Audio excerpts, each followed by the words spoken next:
This is my true story. I had been gone for almost a year, staying with my sister after a long surgery.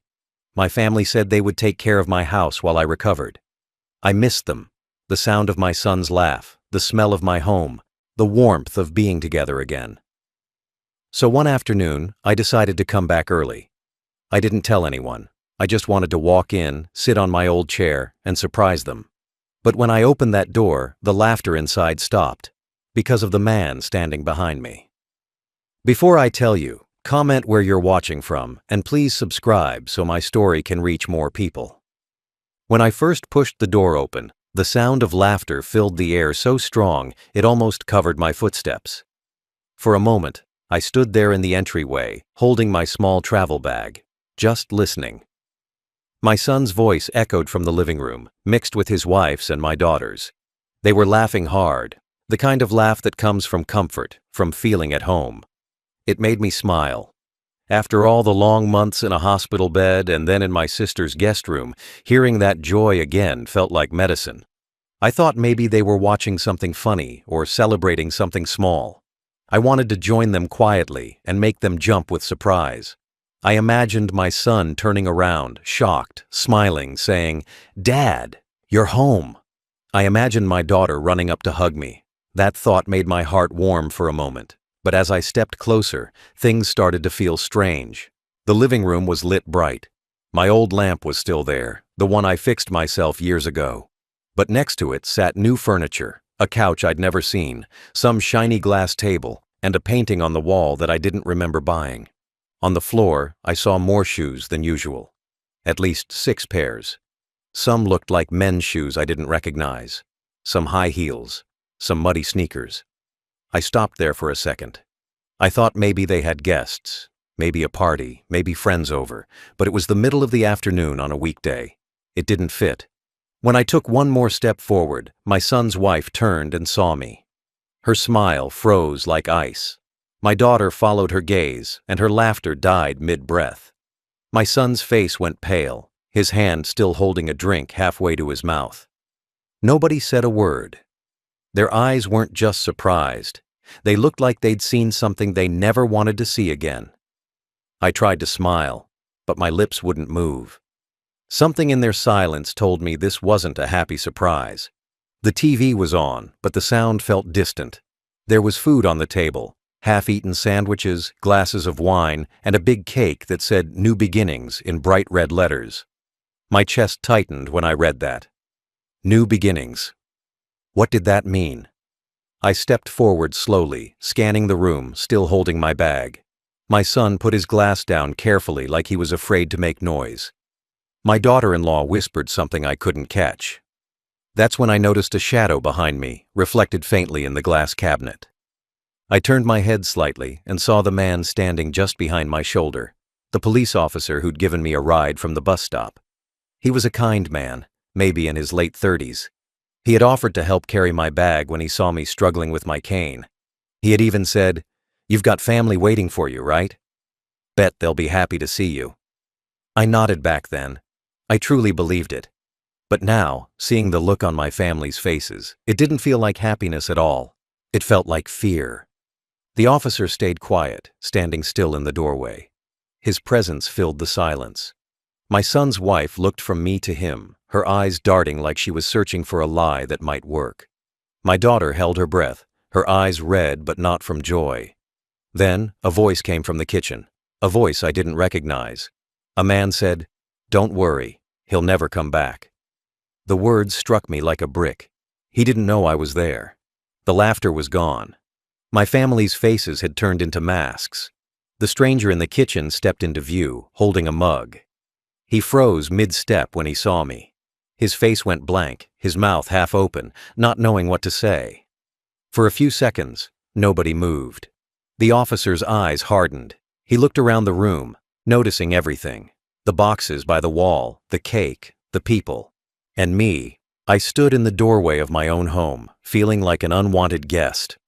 My hands trembled, not from the cane, but from something deeper, disbelief. I tried to speak, but no words came out. I looked at my son, waiting for an explanation. But his lips stayed sealed and his eyes filled with guilt. That moment stretched forever. Every laugh I had just heard before opening that door now felt cruel. Every echo in that room sounded like mockery. I thought I was coming home to my family, but it felt like I had just walked into a place that had already decided I didn't exist anymore. The man in the kitchen stood there frozen, holding his mug halfway to his mouth. He wasn't young, maybe around 40, wearing a gray sweatshirt and jeans, comfortable like he belonged there. He looked from me to my son, then back at the officer behind me. Nobody spoke. The clock on the wall ticked loud in that silence, like it was counting every heartbeat in the room. My son's wife slowly put her drink down. My daughter stared at the floor. I could feel the air tighten. I didn't even know who the man was. But from the look on his face, he knew exactly who I was. He didn't have to say it. He was the one who had said those words. "Don't worry, he'll never come back." Now, I had come back, and every truth they tried to hide was standing there with me. I tried to stay calm, even though I could feel my chest tightening. I didn't shout. I didn't ask questions. I just stood there, holding the handle of my suitcase, trying to understand how everything had turned into this. The police officer behind me shifted slightly, like he could feel what was coming. My son finally moved his lips, but no sound came out. He looked like a boy again, caught doing something he couldn't explain. My daughter's eyes started to tear up, and she turned her face away. The stranger took a step back toward the counter and put his mug down. His hands were shaking. The officer's voice broke the silence. "Is everything okay here?" It wasn't loud, but it was firm, the kind of voice that expected an honest answer. My son's wife spoke first, stuttering. Yes, officer, we didn't expect him home so soon." Her voice cracked at the end. I could see the officer's eyes scanning the room again. He noticed the boxes stacked against the wall. Some were taped shut, some open, full of things I recognized. My books, my clothes, even the small clock from my bedside table. My eyes followed his. I walked slowly toward the boxes, dragging my bag beside me. I stopped and lifted one of the lids. Inside was my old photo album, the one with my late wife's pictures. It was half buried under folded blankets. My fingers shook as I touched it. I could still smell her perfume faintly on one of the scarves. I looked around again, and that's when I noticed it.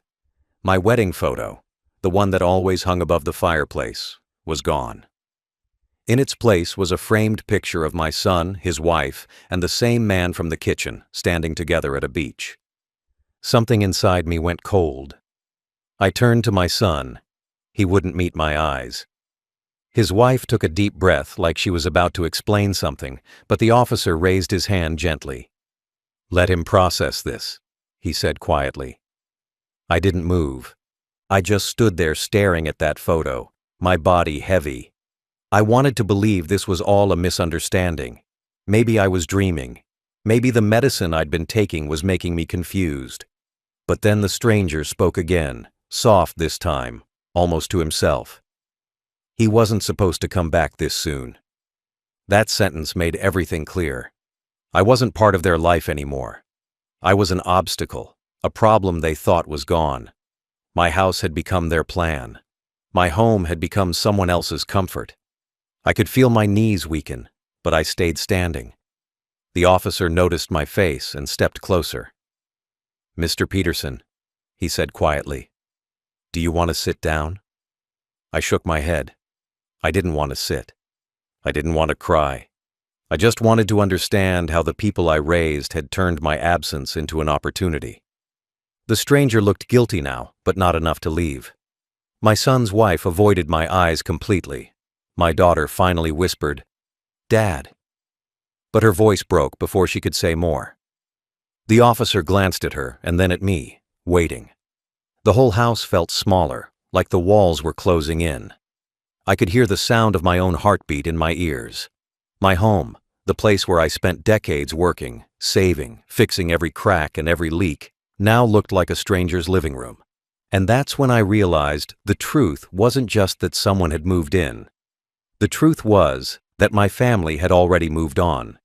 They had started a new life inside my walls, and I wasn't part of it. Every laugh I heard before stepping in wasn't joy for seeing each other. It was relief that I was gone. And when I came back, that relief turned into panic. The man behind me, the officer, wasn't just a witness. He was the line between what they built and what they tried to erase. The officer behind me stepped fully into the living room now. His shoes made a soft sound against the floor, the kind of sound that made everyone freeze a little more. He looked calm, but I could see his eyes studying everything. The boxes, the strange man in the kitchen, the uneasy faces of my own family. His badge caught the light for a moment, and it felt like the only thing in the room that had any honesty left. He wasn't just there by chance. He was the one who had offered me a ride when he saw me walking alone from the bus stop, carrying my suitcase and my cane. I had told him I was going home after being away for a long time. He had smiled, said it was good to see a man going back to his family, and even helped me lift my bag into the car. I remember he said, "They'll be happy to see you." I had nodded with pride. Now, standing here, I felt his words turn heavy in the air. The officer didn't say much. He just looked around, letting silence speak for him. My son stood up slowly from the couch, rubbing his palms on his jeans like he didn't know where to put his hands. "Dad," he finally said, his voice low, "you weren't supposed to be back yet." It wasn't anger in his tone. It was fear. He looked at his wife, then at the stranger, then back at the officer. His throat moved like he was trying to swallow something heavy. I could tell he was searching for a lie that could make this moment disappear, but nothing came. The officer crossed his arms, standing steady behind me, almost like he was protecting me even though I hadn't asked him to. The man from the kitchen took a slow step forward. "Maybe we should explain," he said, his voice flat. The officer looked at him. "And who are you, sir?" The man hesitated before answering. "Just a friend. I was helping them with some homework." His words stumbled. The officer's eyes narrowed. He didn't press, but everyone in that room knew he didn't believe it. My daughter-in-law spoke next, her voice shaking. "He's been helping us clean up the place. We thought Dad wasn't coming back soon, so we were making space." Her tone was polite, but every word sounded rehearsed. I turned toward my son. He finally looked me in the eyes. I had seen that same look once before, when he was a teenager and broke my truck window, then stood frozen, knowing I'd find out. Back then, he had said, "I'm sorry, Dad." But now, there were no words. Only guilt. Only silence. The officer took a step closer and said softly, "Mr. Peterson, maybe you should sit down." I didn't want to. I didn't feel tired. I felt something colder. The kind of stillness that comes after realizing you've been forgotten in your own life. The officer's hand rested gently on my shoulder, steady and respectful. "You don't have to say anything right now," he said. "You're home. That's what matters." But when he said that, I looked around and realized I didn't recognize this place anymore. The furniture was new, the curtains were different. My wife's photo was gone. My old recliner had been replaced. Even the smell was different. It didn't smell like my home, but like someone else's life layered over mine. My son's wife tried to fill the silence again. "We thought you were happier at Carol's," she said softly. "We didn't want to bother you." Her eyes darted to the officer, then away. The man from the kitchen took another sip from his mug, pretending he wasn't part of this. My daughter's eyes filled with tears, but she didn't move closer.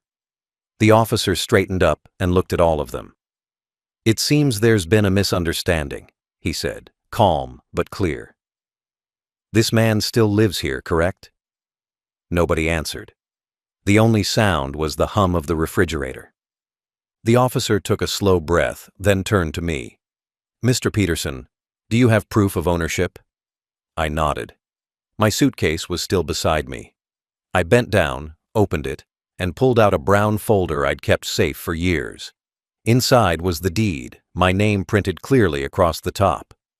When I handed it to the officer, he nodded and looked back at them. "Then it's simple," he said quietly. "This man hasn't lost his home." My son's wife's face went pale. My son tried to speak, but the words fell apart in his mouth. The officer didn't raise his voice, but his presence filled the room. He didn't need to say more. The truth was already written in their faces. That moment, I realized something. I didn't need to argue, shout, or ask why. The man standing behind me had already done what I couldn't. He made them see what they had done. I stood there in the middle of that room, and for a moment, I couldn't breathe. The air felt thick, heavy, full of something I didn't recognize. It wasn't anger yet. It was disbelief. My own house looked unfamiliar. The walls I had painted myself now carried new colors. The photos that once showed my family together were gone, replaced with decorations that had nothing to do with me. My favorite chair, the one I sat in every night reading the newspaper, was missing. I turned slowly, my eyes scanning every corner, hoping maybe I was mistaken.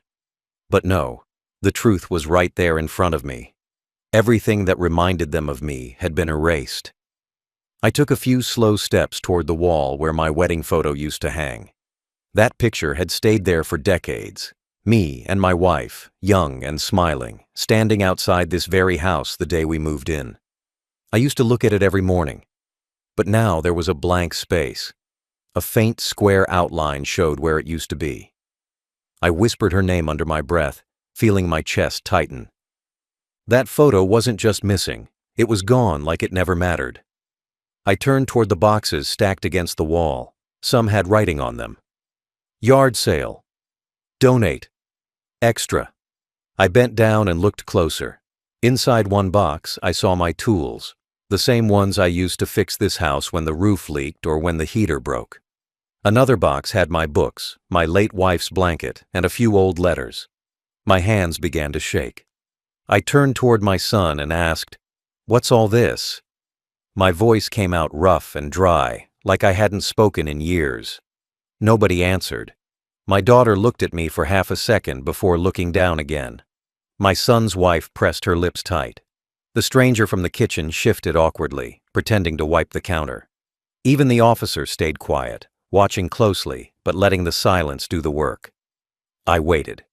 I wanted someone to tell me this was temporary, that maybe they were cleaning or reorganizing, but no one spoke. The longer they stayed silent, the heavier the truth became. Finally, my son rubbed the back of his neck and said, barely loud enough to hear, "Dad, we were just making some changes. We thought—" He stopped himself. His words hung there, unfinished. I didn't ask him to continue. I already knew. My daughter started to cry quietly. She covered her mouth with her hand, her shoulders shaking. My daughter-in-law looked away, her face pale. I realized then that guilt has a look, and I was staring at it. I looked around again, my eyes stopping on every small detail.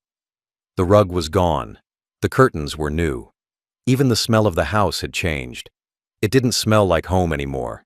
No trace of the coffee I used to make every morning. No faint scent of my wife's flowers that once filled this place.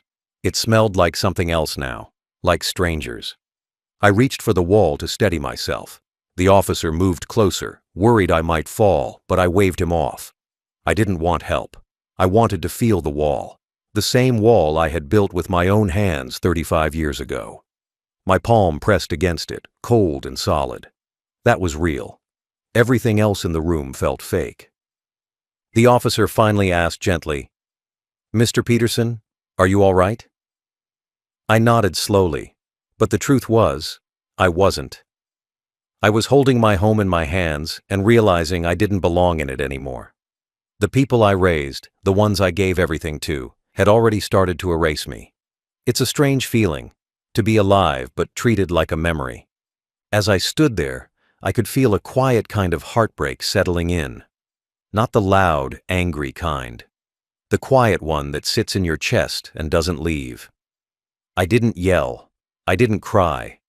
I just stood there, listening to the silence that used to be laughter and feeling like the ground under me had shifted forever. That was the moment I understood something I'll never forget. Sometimes, betrayal doesn't start with words or actions. It starts with silence. The kind that tells you everything you need to know. The officer's question hung in the air like a weight. "Do you still have the deed?" And when I nodded, I saw the panic on their faces. It was the first honest thing they showed me since I walked in. My son's wife looked at my son like she wanted him to fix this somehow, but there was nothing left to fix. I reached into my suitcase and took out the brown folder. My hands were shaking, not because I was scared, but because I couldn't believe I needed proof to stand inside my own house. The officer opened it, checked the papers, and nodded quietly. "It's still in your name, sir."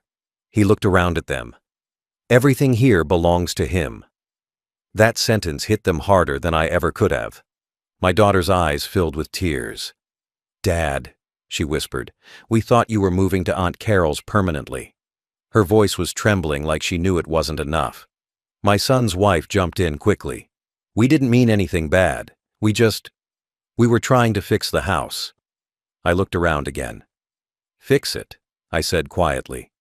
"By selling it?" No one answered. The stranger from the kitchen shifted, scratching his head, avoiding my eyes. The officer caught it. "And you are?" he asked. The man stammered. "I'm a real estate agent. They hired me to help with the listing." My son's face turned red.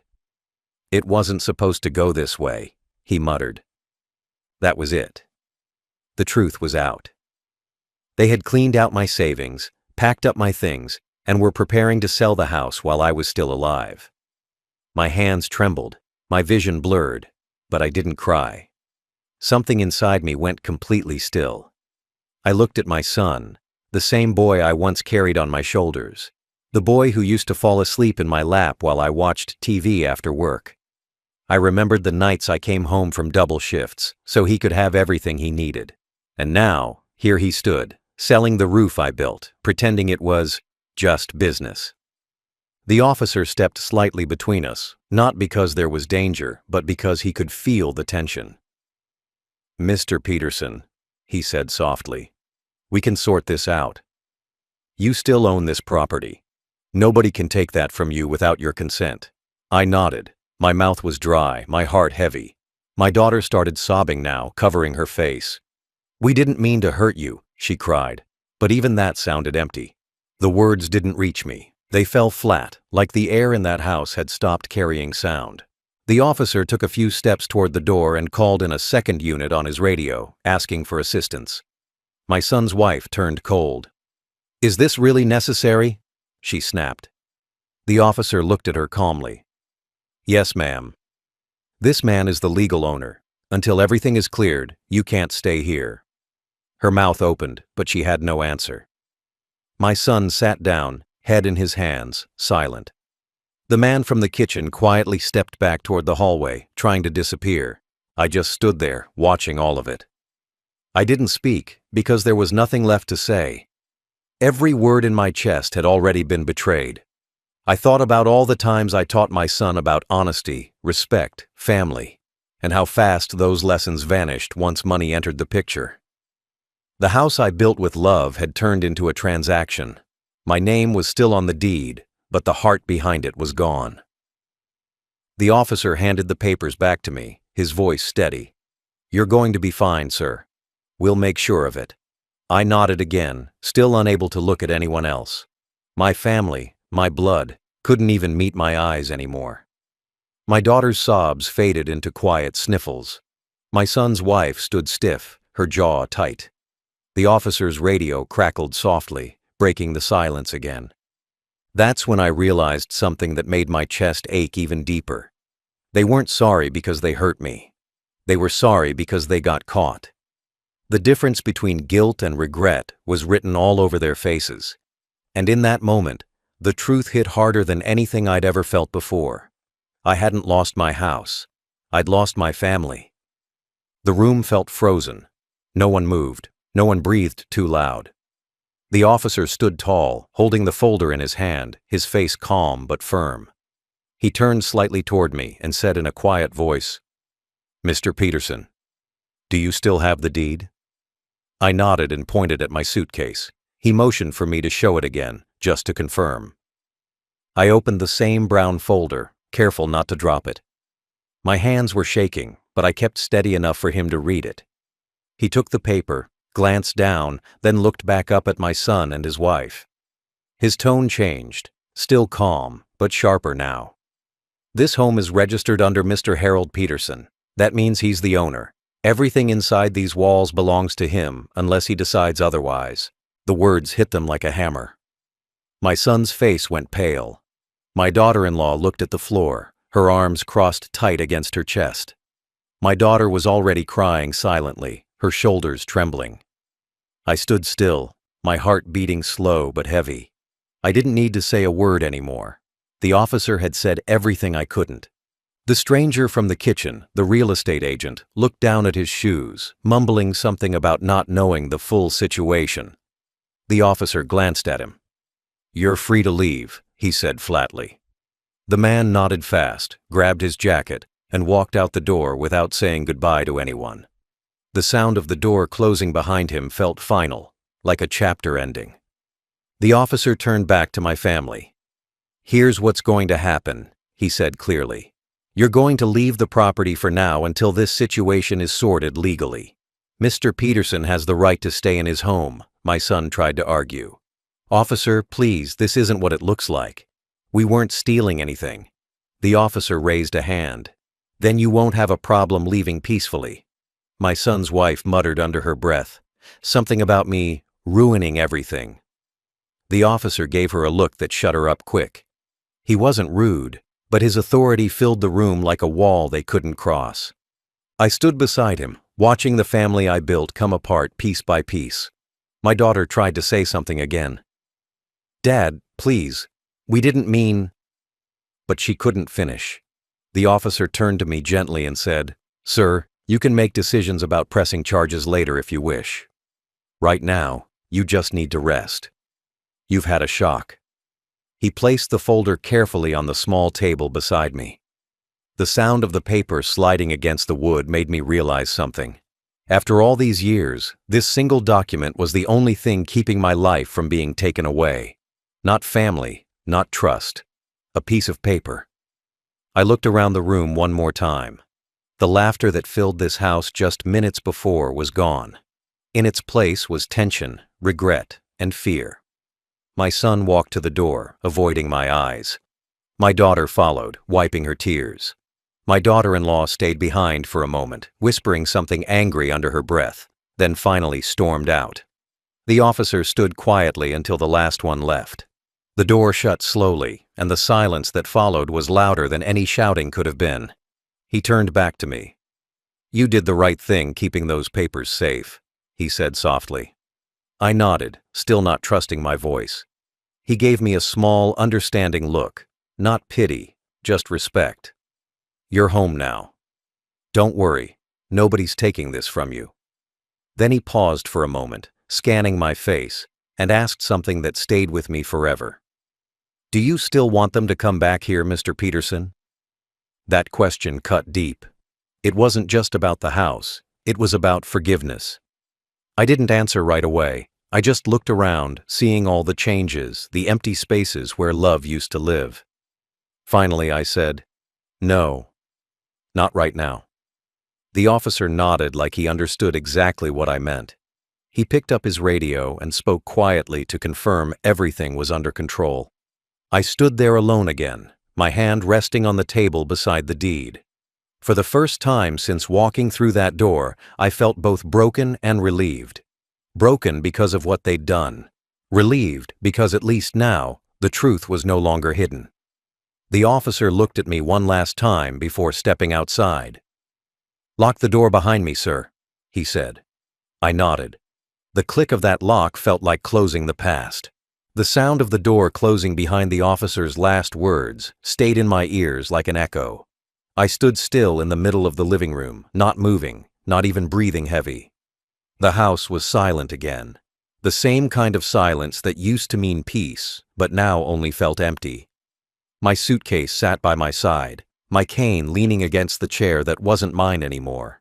I could still hear their car doors slamming outside, my family leaving in a rush, maybe scared, maybe ashamed. But I didn't go to the window. I didn't need to see them drive away. I just listened to the sound fade, like the end of a chapter I never asked for. For a few minutes, I didn't move.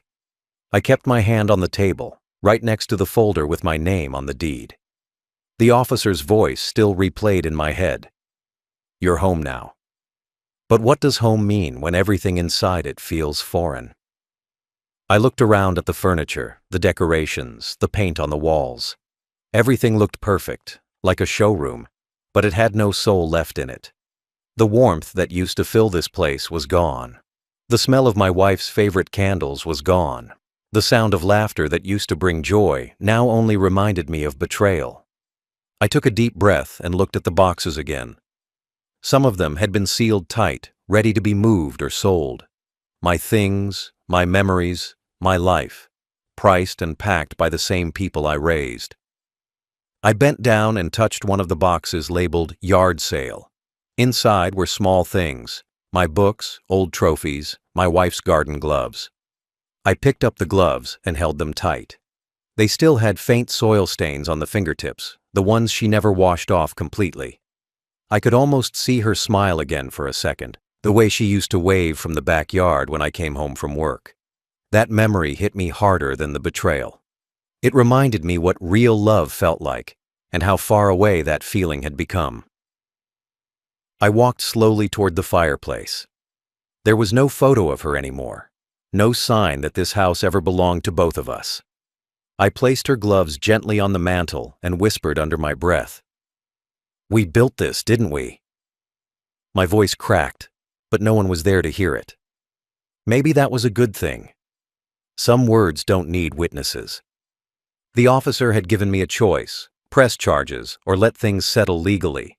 But as I stood there, staring at the empty walls, I realized justice wasn't always about paperwork.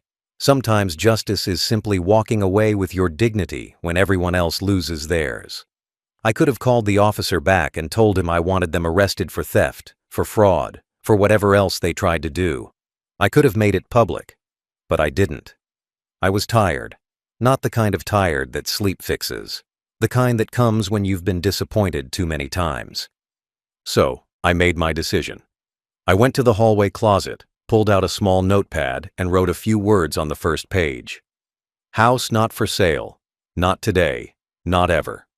Then I taped that note to the front door, just in case they ever came back. Not for them to read, for me. To remind myself that some things are still mine. Not because of money, but because of memory.